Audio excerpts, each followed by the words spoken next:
رب العالمین والصلاة والسلام علی سید المرسلین اما بعد فاعوذ باللہ من الشیطان الرجیم بسم اللہ الرحمن الرحیم الصلاة والسلام علیک یا رسول اللہ وعلی آلک واصحابک یا حبیب اللہ الصلاة والسلام علیک یا نبی اللہ وعلی آلک واصحابک یا نور اللہ۔ ناظرین، اپنے پروگرام نور اسلام میں ایک بار پھر آپ کو خوش آمدید کہتے ہیں۔ الحمدللہ ایک خوبصورت موضوع لے کر حاضر ہوتے ہیں۔ آج کا ٹاپک کیا ہے ضرور بتائیں گے، مگر اس سے پہلے درود پاک کی فضیلت پر مشتمل ایک خوبصورت حدیث پاک سنتے ہیں۔ ام المومنین حضرت سیدتنا عائشہ صدیقہ رضی اللہ تعالی عنہا سے روایت ہے کہ نبی رحمت، شفیع امت، تاجدار رسالت صلی اللہ تعالی علیہ وسلم کا فرمان شفاعت نشان ہے، جو شخص جمعہ کے دن مجھ پر درود شریف پڑھے گا تو بروز قیامت اس کی شفاعت میرے ذمہ کرم پر ہوگی۔ سبحان اللہ۔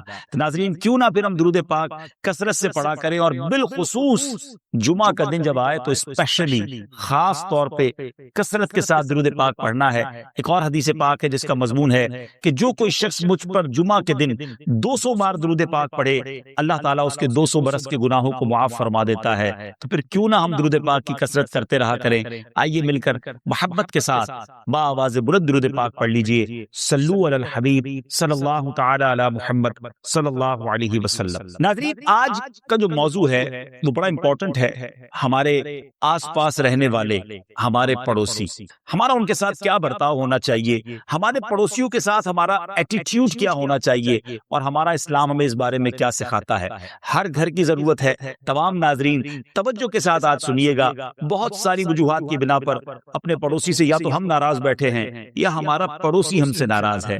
ہماری شریعت، ہمارا اسلام ہمیں پڑوسی کے بارے میں کیا بتاتا ہے؟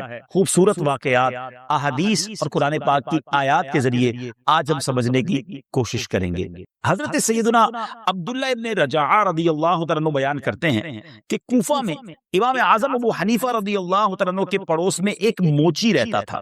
تمام دن تو محنت مزدوری کرتا، رات گئے گھر میں مچھلی یا کچھ اور کھانے پینے کی چیز لاتا، گوشت لے کر آتا، اسے بھون کر کھاتا، اس کے بعد شراب پیتا، اور جب وہ شراب کے نشے میں دھت ہو جاتا تو خوب شور و غل کرتا، خوب جناب بدمستی کرتا۔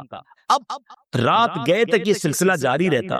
امام اعظم ابو حنیفہ رضی اللہ تعالیٰ عنہ کو اس شور و غل سے بڑی تکلیف ہوتی، لیکن آپ تمام رات نماز میں مشغول رہتے۔ ایک رات اس ہمسائے موچی کی آواز نہ سنی۔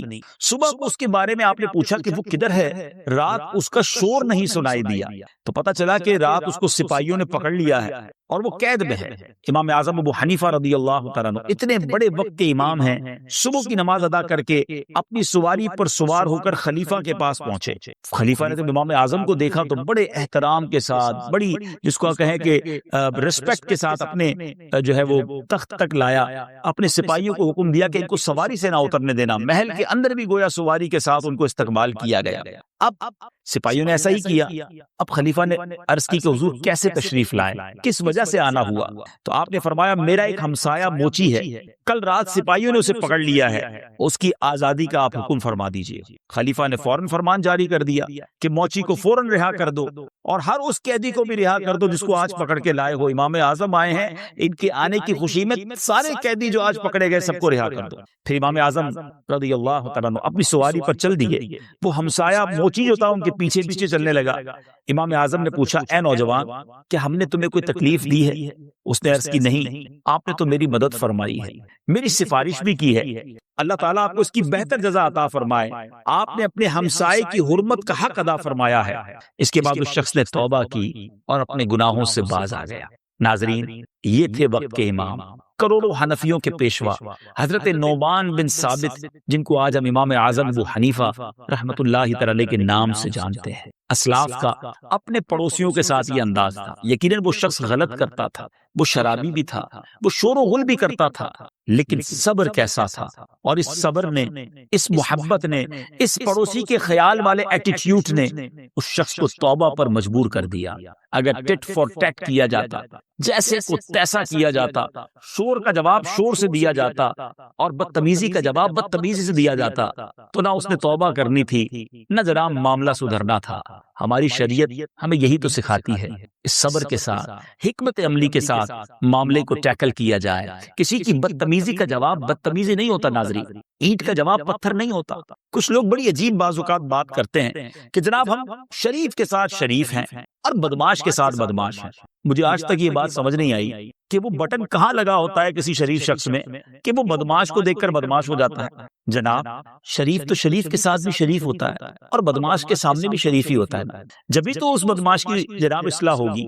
نبی پاک صلی اللہ تعالی علیہ وسلم نے پتھر ضرور کھائے ہیں مگر ان پتھروں کو کھا کر دعائیں دی ہیں۔ آج ہمیں یہ سیکھنا ہے، اور بالخصوص پڑوسی کے حقوق۔ بعض اوقات ہو جاتا ہے پڑوسی کی وجہ سے تکلیف ہوتی ہے، مگر اس تکلیف کو سہنا بھی، اس تکلیف پر صبر کرنا بھی، اسے بھی پڑوسی کے حق میں شامل کیا گیا۔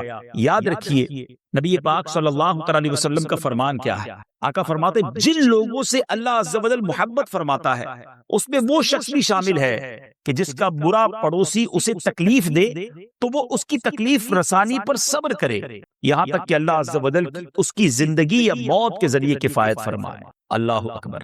یقیناً کسی کو اس وجہ سے یہ اجازت نہیں مل جائے گی کہ وہ تکلیف پہنچاتا رہے، لیکن دونوں طرف کے پڑوسیوں کو گویا سمجھایا جا رہا ہے۔ ایک اور حدیث پاک بھی بیان کر دیتا ہوں، جو تکلیف پہنچاتے ہیں، جو پرابلم کریٹ کرتے ہیں، نبی پاک صلی اللہ تعالی علیہ وسلم فرماتے ہیں من آذا مسلمن فقط آذانی، جس نے کسی مسلمان کو تکلیف پہنچائی، میرے آقا فرماتے اس نے مجھے تکلیف پہنچائی۔ ومن آذانی فقط آذا اللہ، جس نے مجھے تکلیف پہنچائی اس نے اللہ کو تکلیف پہنچائی۔ ہماری وجہ سے کسی کو تکلیف نہیں پہنچنی چاہیے۔ تھوڑی سی زندگی ہے ناظرین، راحت پہنچائیے، سکون پہنچائیے، ریلیکسیشن اور کمفرٹ دیجیے لوگوں کو۔ ایسے نہ بنیے کہ جس کی وجہ سے لوگ تکلیف میں آئیں۔ واقعی کچھ پڑوسی ایسے ہوتے ہیں جو پورے محلے کے لیے، اپنے برابر والوں کے لیے تکلیف کا باعث ہوتے ہیں۔ ایسا نہیں کرنا چاہیے۔ کہیں ایسا نہ ہو کہ پڑوسی ناراض رہ گیا، اس وجہ سے رب بھی ناراض ہو جائے۔ لیکن اگر کسی کا پڑوسی تکلیف دینے والا ہے تو اسے بھی صبر کا دامن نہیں چھوڑنا۔ آج ان دونوں طرفین کی بات کرنی ہے، پڑوسی کو ہونا کیسا چاہیے اور ہمیں اپنے پڑوسی کے ساتھ کیسا برتاؤ کرنا چاہیے۔ آیا نور اسلام، آیا نور اسلام۔ حق کے پڑوس کسے کہتے ہیں؟ حضرت سیدنا امام محمد بن محمد غزالی علیہ رحمت اللہ الوالی فرماتے ہیں، یاد رکھیے حق کے پڑوس صرف یہ نہیں کہ پڑوس کو تکلیف پہنچانے سے اجتناب کیا جائے، یعنی اسے تکلیف نہ پہنچائی جائے، بلکہ پڑوسی کی طرف سے پہنچنے والی تکلیف کو برداشت کرنا بھی، یہ بھی حق کے پڑوس میں شامل ہے۔ کیونکہ ایسا بھی ہوتا ہے کہ ایک شخص اپنے پڑوسی کو تکلیف نہیں پہنچاتا لیکن وہ اس کے بدلے اسے تکلیف بھی نہیں دیتا، حالانکہ اس طرح حق کے پڑوس ادا نہیں ہوتا۔ لہذا صرف تکلیفوں کو برداشت کرنے پر ہی اکتفا نہ کرے، بلکہ ضروری ہے کہ اس کے ساتھ نرمی اور اچھے طریقے سے پیش آئے۔ اگر تکلیف پہنچانے والا بھی ہے نا، اس کے ساتھ اچھا برتاؤ کرے، کیونکہ اچھے برتاؤ سے ہی ہم کسی کی اصلاح کر سکتے ہیں۔ آگ پر پیٹرول ڈالنے سے آگ نہیں بجھتی، آگ پر پانی ڈالنے سے آگ بجھتی ہے نا۔ تو ایک طرف سے نرمی ہوگی، ایک طرف سے شفقت ہوگی، درگزر ہوگا، دعائیں ہوں گی، انشاءاللہ ضرور کرم ہوگا۔ اللہ تبارک و تعالیٰ قرآن مجید فرقان حمید میں کس شاندار انداز میں ہماری رہنمائی فرماتا ہے۔ آئیے قرآن کی کچھ آیات اور اس کا ترجمہ سنتے ہیں۔ وَاعْبُدُوا اللَّهَ وَلَا تُشْرِكُوا بِهِ شَيْئًا وَبِالْوَالِدَيْنِ إِحْسَانًا وَبِذِي الْقُرْبَى وَالْيَتَامَى وَالْمَسَاكِينِ وَالْجَارِ ذِي الْقُرْبَى وَالْجَارِ الْجُنُبِ وَالصَّاحِبِ بِالْجَنبِ وَابْنِ السَّبِيلِ وَمَا مَلَكَتْ أَيْمَانُكُمْ إِنَّ اللَّهَ لَا يُحِبُّ مَن كَانَ مُخْتَالًا فَخُورًا۔ اور اللہ کی بندگی کرو اور اس کا شریک کسی کو نہ ٹھہراؤ، اور ماں باپ سے بھلائی کرو، اور رشتہ داروں اور یتیموں اور محتاجوں اور پاس کے ہمسائے اور دور کے ہمسائے اور کروٹ کے ساتھی اور راہگیر اور اپنی باندھی غلام سے، بے شک اللہ کو خوش یعنی پسند نہیں آتا کوئی اترانے والا، بڑائی مارنے والا۔ ناظرین آپ نے آیت قرآنی سنی، اس آیت مقدسہ کے تحت قریب کے ہمسائے سے کیا مراد ہے؟ بیوٹیفل ڈیفینیشن، ذرا غور سے سنیے گا۔ قریب کا ہمسایہ کون ہے؟ جس کا گھر آپ کے گھر سے ملا ہو، اور دور کے ہمسائے سے مراد وہ ہے جو محلے دار ہو مگر گھر گھر سے نہ ملا ہوا ہو۔ ایک اور ڈیفینیشن بڑی پیاری ہے کہ جو پڑوسی بھی ہو اور رشتہ دار بھی ہو وہ قریب کا ہمسایہ، اور جو صرف پڑوسی ہو اور رشتہ دار نہ ہو وہ دور کا ہمسایہ ہے۔ ایک اور ڈیفینیشن ہے کہ جو پڑوسی بھی ہو اور مسلمان بھی ہو وہ قریب کا ہمسایہ ہے، جو پڑوسی تو ہو مگر مسلمان نہ ہو وہ دور کا ہمسایہ ہے۔ سبحان اللہ۔ نبی کریم رؤوف الرحیم صلی اللہ تعالی علیہ وسلم نے ایک بار صحابہ کرام کے سامنے خوبصورت طریقے سے پڑوسی کے حقوق بیان کیے۔ اللہ کرے ہم سب اس کو غور سے سن کر یاد کرنے میں کامیاب ہو جائیں۔ میرے آقا مدینے والے مصطفیٰ صلی اللہ تعالی علیہ وسلم فرماتے ہیں کہ پڑوسی کا حق کیا ہے؟ کوسچن کیا، پھر خود ہی جواب ارشاد فرمایا کہ جب وہ تم سے مدد مانگے مدد کرو، جب قرض مانگے قرض دو، جب محتاج ہو تو اسے دو، اور جب بیمار ہو عیادت کرو، جب اسے خیر پہنچے مبارکباد دو، جب مصیبت پہنچے تعزیت کرو، جب انتقال ہو جائے تو جنازے کے ساتھ جاؤ، بغیر اجازت اپنی عمارت بلند نہ کرو کہ اس کی ہوا روک دو، اور اپنی ہانڈی سے اس کو تکلیف نہ دو مگر اس میں سے کچھ اسے بھی دو، اور میوہ خریدو تو اس کے پاس بھی ہدیہ کرو، اور اگر ہدیہ نہ کرو تو چھپا کر مکان میں لاؤ، اور تمہارے بچے اسے لے کر باہر نہ نکلیں کہ پڑوسی کے بچوں کو رنج ہوگا۔ تمہیں معلوم ہے پڑوسی کا کیا حق ہے؟ قسم ہے اس کی جس کے قبضہ قدرت میں میری جان ہے، مکمل طور پر پڑوسی کا حق ادا کرنے والے تھوڑے ہی ہیں، وہی ہیں جن پر اللہ عز و جل کی مہربانی ہے۔ پیارے آقا علیہ الصلوۃ والسلام پڑوسیوں کے متعلق مسلسل وصیت فرماتے رہے، یہاں تک کہ لوگوں نے یہ گمان کیا کہ کہیں پڑوسی کو وراثت میں بھی حصہ دے دیں گے، وارث بھی قرار دے دیں گے۔ پھر نبی پاک علیہ الصلوۃ والسلام نے فرمایا پڑوسی تین قسم کے ہیں، بعض کے 3 حق ہیں، بعض کے 2 اور بعض کا 1 حق ہے۔ سنیے ناظرین، آقا فرماتے جو پڑوسی مسلم اور رشتہ دار ہو اس کے 3 حق ہیں، حق کے جوار یعنی حق کے پڑوسی، حق کے اسلام اور حق کے قرابت داری۔ مسلمان ہونے کا حق، پڑوسی ہونے کا حق، رشتہ دار ہونے کا حق۔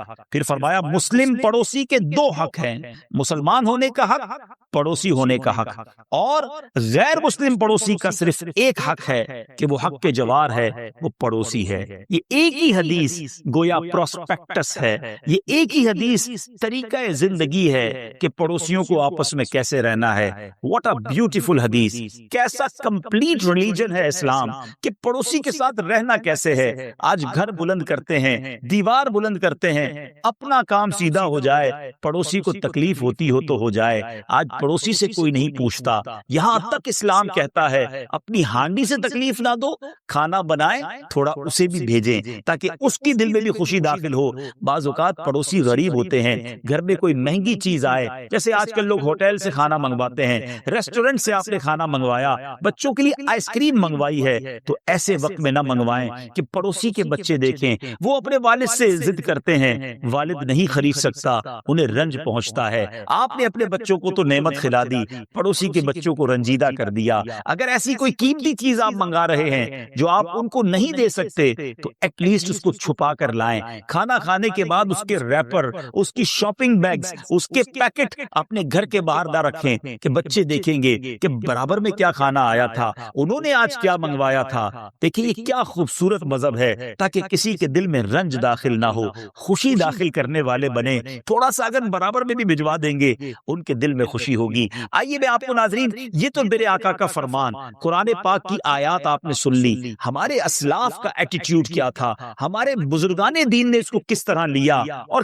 کس طرح پڑوسی کے حقوق ادا کیے، اور پھر آخر میں یہ دیکھیں گے کہ ہم کیا کر رہے ہیں، ہماری وجہ سے ہمارے پڑوسی کتنے تکلیف میں ہیں، کیا ہم پڑوسی کا حق ادا کر پا رہے ہیں۔ ناظرین اب ذرا آگے بڑھتے ہیں کہ حضرت سیدنا مالک بن دینار رحمت اللہ تعالی آپ نے ایک مکان کرائے پر لیا، مکان کے بالکل ایڈجسنٹ متصل ایک غیر مسلم کا مکان تھا۔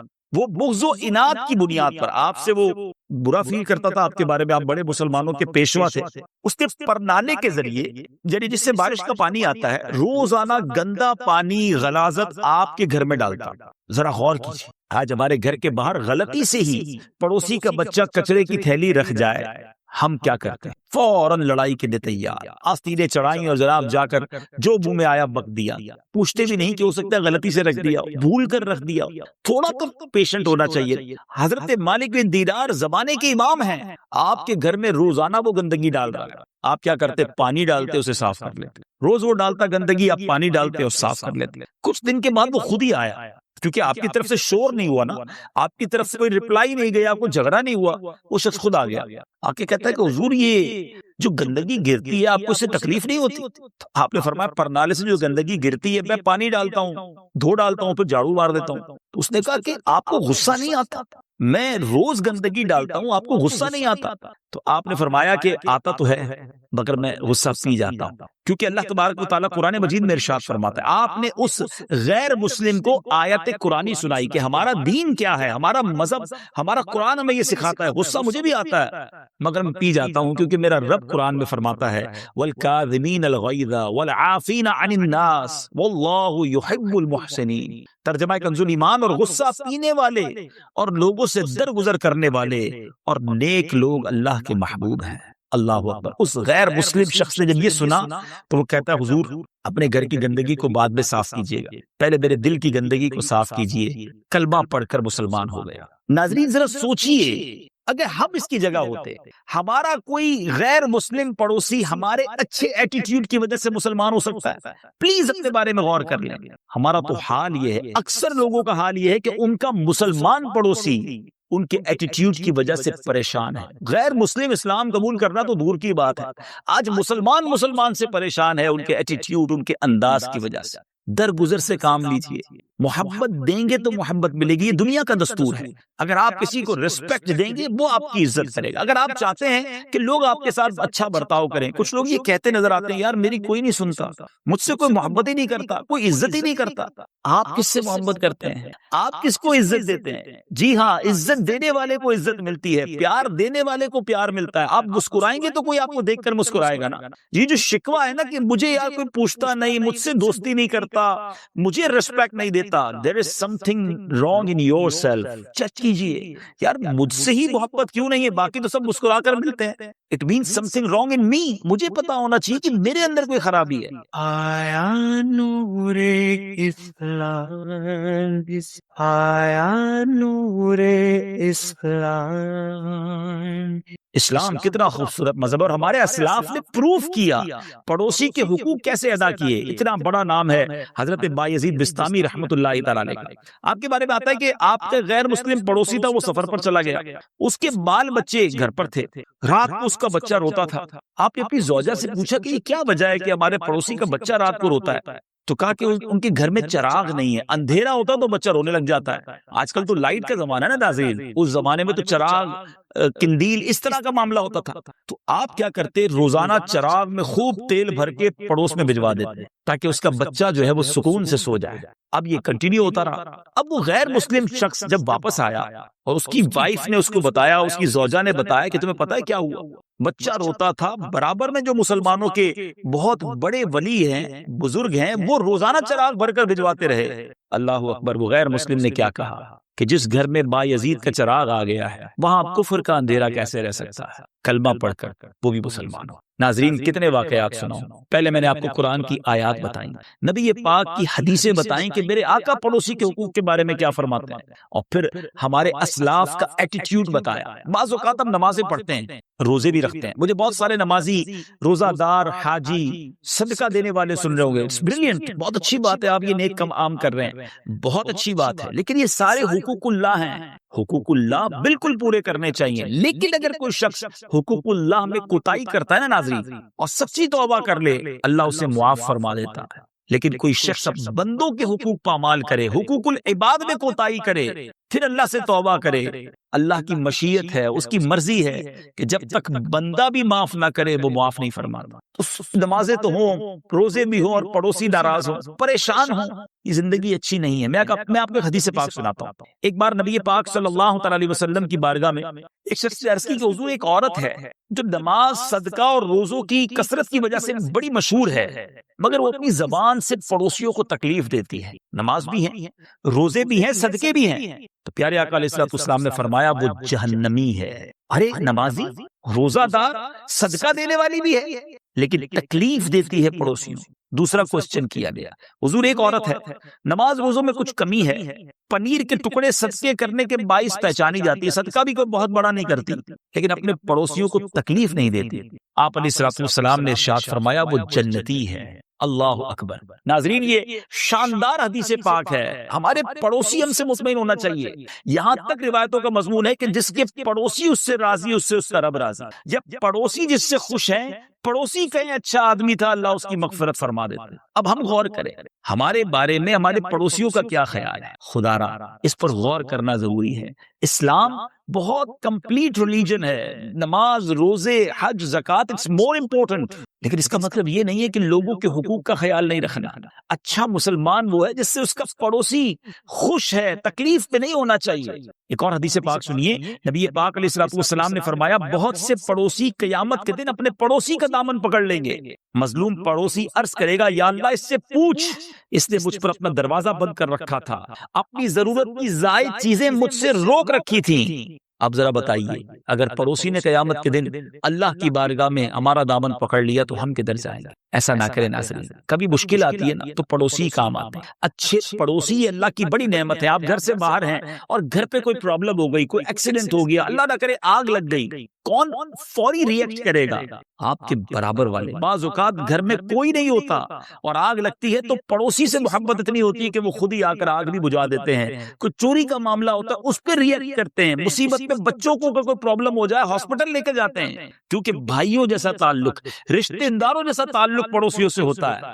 اور بعض اوقات پڑوسی کو اتنا تنگ کیا ہوا ہوتا ہے کہ پھر مصیبت میں بھی کوئی کام نہیں آتا. کر بھلا تو ہو بھلا. اچھا کریں گے تو آپ کے ساتھ بھی اچھا ہوگا نا. ناظرین خواجہ خواجگان خواجہ غریب نواز رحمت اللہ تعالی علیہ کو کون نہیں جانتا، ان سے محبت کون نہیں کرتا، مگر آپ کا ایٹیٹیوڈ، آپ کا انداز اپنے پڑوسیوں کے ساتھ کیا تھا؟ کیا آپ کے بارے میں آتا ہے بہت زیادہ اپنے پڑوسیوں کا خیال رکھا کرتے، آپ ان کی خبر گیری فرماتے. اگر کسی پڑوسی کا انتقال ہو جاتا تو اس کے جنازے کے ساتھ ضرور تشریف لے جاتے. اس کی تدفین کے بعد جب لوگ واپس آتے تو آپ تنہا اس کی قبر پر تشریف فرما رہتے، اس کے حق میں دعائے مغفرت کرتے، دعائے نجات کرتے، اس کے اہل خانہ کو صبر کی تلقین کرتے اور انہیں تسلی دیا کرتے. اتنے بڑے ولیوں کے سردار ہیں، مگر پڑوسیوں کا خیال کیسا تھا؟ آج ہم دیکھیں وہ بعض لوگ کہتے ہیں بہت بیزی ہوتا ہوں، لائف اتنی بیزی ہے، پڑوسیوں کے لیے کہاں سے ٹائم نکالوں؟ نہیں جناب، ہم پر حقوق ہیں، ان کو جب بھی ملے مسکرا کر تو مل لیں، کبھی خیریت تو پوچھ لیں، کوئی تحفہ تو ان کے گھر بھجوا دیں، اچھا برتاؤ تو رکھیں. جو گھر کی خواتین ہیں وہ برابر میں رہنے والی خواتین کے ساتھ اچھا برتاؤ تو رکھیں.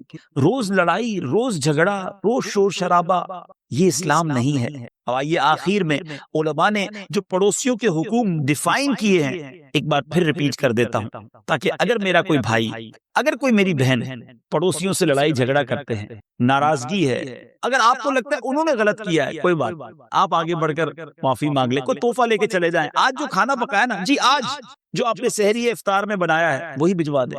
ہو سکتا ہے وہ واپس بھجوا دیں، ناراض ہوں، کوئی بات، ایک بار پھر کوشش کر لیں، اللہ کی رضا کے لیے معافی مانگ لیں. آپ انہیں بتائیں کہ ہم نے پروگرام دیکھا، ہم نے نیت کی ہے، ہم دونوں مل کر رہیں گے اور پیار اور محبت سے رہیں گے تو انشاءاللہ بہتر ہو جائے گا، اچھا ہو جائے گا، سکون ہو جائے گا. آئیے آخر میں کچھ پڑوسی کے حقوق بیان کرتا ہوں. حجت الاسلام حضرت سیدنا امام محمد بن محمد غزالی علیہ رحمت اللہ والی پڑوسیوں کے حقوق بیان کرتے ہوئے بہت خوبصورت کچھ ہمیں مدنی پھول عطا فرماتے ہیں کہ پڑوسیوں کے ساتھ سلام میں پہل کرے، یہ پڑوسی کا حق ہے. ان کے ساتھ طویل گفتگو نہ کرے، ان کے حالات کے بارے میں زیادہ سوال نہ کرے، بہت زیادہ کریدتے رہتے ہیں. کچھ پڑوسیوں کی عادت ہوتی ہے کہ گھر میں آ کر گھر کے حالات جناب چیک کر رہے ہوتے ہیں، پوسٹ مارٹم کر رہے ہوتے ہیں، آمدنی کیا ہے، کماتے کیسے ہیں، فرنیچر نیا تو نہیں لے لیا، یعنی گویا گھر میں آتے بھی جاسوسی کے لیے ہیں. ایسا نہیں ہونا چاہیے. اگر پڑوسی نے کوئی اچھی چیز لے لی ہے اس کی تعریف کریں، کمزوری ہے کوئی چیز اس کے پاس نہیں ہے، غربت نظر آ رہی ہے، اس کی پردہ پوشی کریں، تو میں نہ پڑے، ٹونٹ نہ کریں کہ تمہارا فرنیچر تو پرانا ہو گیا، فرش تو دیکھو کب سے یہی لیا ہوا ہے، کلر نہیں کراتے آپ نے کپڑے کیسے پہنے ہوئے ہیں؟ کیا اس طرح کی باتیں کسی کو خوش کرتی ہیں یا تکلیف پہنچاتی ہیں؟ ہر چیز تو نہیں بتائی جا سکتی نا کہ فرنیچر چینج کرنے کے پیسے نہیں ہیں، کلر ہمیں بھی پتا ہے گھر کا پرانا ہو گیا، لیکن پیسے بھی تو ہونے چاہیے۔ آپ کسی کی مدد نہیں کر سکتے، انہیں ذلیل تو نہ کریں نا۔ تو بہت خوبصورت بات کی کہ ان کے حالات میں ان کے حالات کے بارے میں زیادہ سوال نہ کریں، جب وہ بیمار ہوں تو ان کی عیادت کریں، مصیبت زدہ ہوں تو ان کی غم خاری کریں، مشکل وقت میں ان کا ساتھ دیں، خوشی میں ان کو مبارکباد دیں اور ان کی خوشی میں مسرت کریں، جیلس نہ ہوں۔ پتہ چلا پڑوسی کے گھر میں خوشی ہے، برابر میں ماتم ہے کہ وہ کیوں ترقی کر گیا، اس کے بچے کی شادی کیوں ہے۔ یہ حسد نہیں تو کیا ہے؟ پڑوس میں خوشی ہے تو ہمیں بھی خوشی ہے، اللہ نے اسے نوازا ہے، ہم بھی اللہ کی رضا میں راضی ہیں، پھر دیکھیں نا لائف انجوائبل ہو جائے گی نا۔ اچھا، پھر ان کی لغزشوں کو معاف کرے، اپنے گھر کی چھت سے ان کے گھر میں نہ جھانکے، ان کی دیوار پر شہتیر رکھ کر، یعنی کوئی پلر وغیرہ رکھ کر ان کے پرنالے میں پانی گرا کر یا ان کے صحن میں مٹی گرا کر انہیں تکلیف نہ پہنچائے، ان کے گھر کے راستے کو تنگ نہ کرے۔ جو رانگ پارکنگ کرتے ہیں، جو پڑوسی کے معاملات کو ڈسٹرب کرتے ہیں، یہ درست نہیں ہے۔ فرمایا جو کچھ اپنے گھر لے جا رہے ہوں ان پر نظریں نہ گاڑے۔ اگر ہمارا پڑوسی کو لے جا رہا تو غور سے دیکھیں وہ کیا لے جا رہا ہے، یہ ہمارا بزنس نہیں ہے نا، وہ اپنے گھر والوں کے لیے لے جا رہے ہیں۔ اچھا، اگر ان کے عیوب ظاہر ہو جائیں، پڑوس میں بعض اوقات عیب ظاہر ہو جاتے ہیں، بعض اوقات بیچاروں کا کوئی جھگڑا چل رہا ہوتا ہے، کوئی بات ایسی بلند آواز میں ہوتی ہے جو ہمارے کانوں تک پہنچ جاتی ہے، عیب چھپائیں، اسکینڈلز کی تلاش میں نہ رہیں۔ یار پتہ تو چلے پڑوس میں ہو کیا رہا ہے، رات کیوں جاگ رہے تھے، لائٹ کیوں جل رہی تھی، شور کیوں ہو رہا تھا، ہمیں کیا پرابلم ہے؟ کیا ہمارے گھر میں مسائل نہیں ہوتے؟ اور یاد رکھیے، جو مسلمان کے عیب تلاش کرتا ہے نا، اس کے عیب کھول دیے جاتے ہیں۔ جو کسی کے عیب چھپاتا ہے، اللہ اس کے بھی عیب چھپا دیتا ہے۔ تو عیب چھپانے والے بنیں، پڑوسیوں کی باتیں دوسروں کو نہ بتائیں۔ ارے بھائی ہمیں پتا ہے کیسے، ہمارے پڑوس میں ہی تو رہتے ہیں، ہاں ان کی خواتین کیسی ہیں، ان کے بچے کیسے ہیں، ان کے شوہر کیسے ہیں۔ نہیں، آپ بھی تو ان کے برابر میں ہیں، آپ کے بارے میں بہت کچھ انہیں پتا ہے۔ کون سا انسان ہے جو مسٹیک سے بچا ہوا ہے؟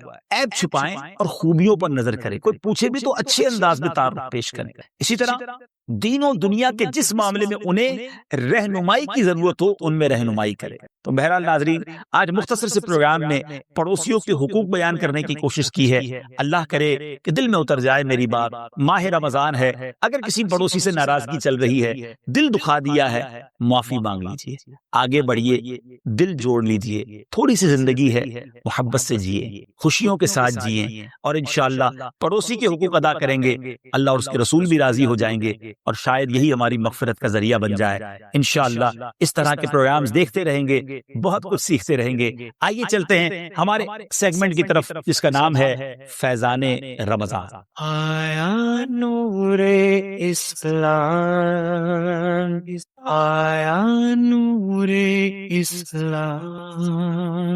ناظرین، آج اپنے سیگمنٹ فیضان رمضان میں کچھ لیلۃ القدر پر بات کرتے ہیں۔ آخری عشرہ جاری ہے اور سبحان اللہ اسی آخری عشرے کی 5 طاق راتوں میں سے ایک رات لیلۃ القدر ہے۔ سبحان اللہ، لیلۃ القدر کو لیلۃ القدر کیوں کہا جاتا ہے؟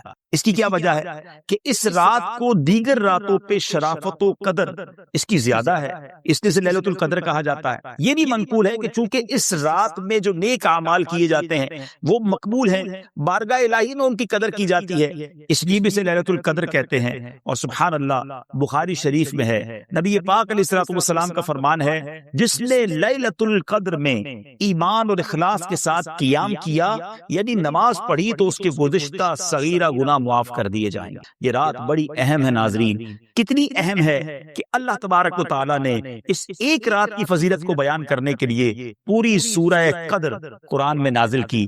آئیے اس سورت کو پہلے سنتے بھی ہیں اور اس کا ترجمہ بھی سنتے ہیں۔ إنا أنزلناه في ليلة القدر وما أدراك ما ليلة القدر ليلة القدر خير من 1000 شهر تنزل الملائكة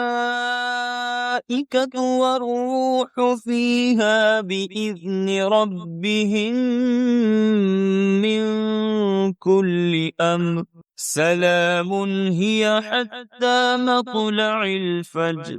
بے شک ہم نے اسے شب قدر میں اتارا، اور تم نے کیا جانا کیا شب قدر؟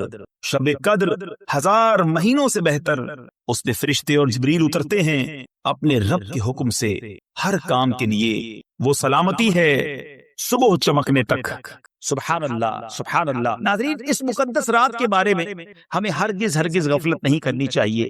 اس رات عبادت کرنے والے کو 1000 ماہ، ہم نے قرآن میں سنا نا، 1000 ماہ، 1000 مہینے کا مطلب more than 83 years، 83 سال 4 ماہ سے بھی زیادہ عبادت کا ثواب عطا کیا جاتا ہے۔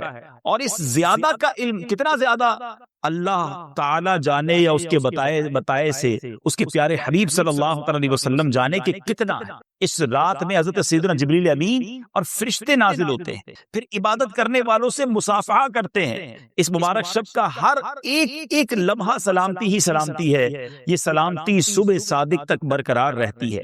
یہ اللہ عز و جل کا خاص الخاص کرم ہے کہ یہ عظیم رات صرف اپنے پیارے حبیب علیہ الصلوۃ والسلام کو اور آپ کے صدقے میں آپ کی امت کو عطا کی گئی ہے۔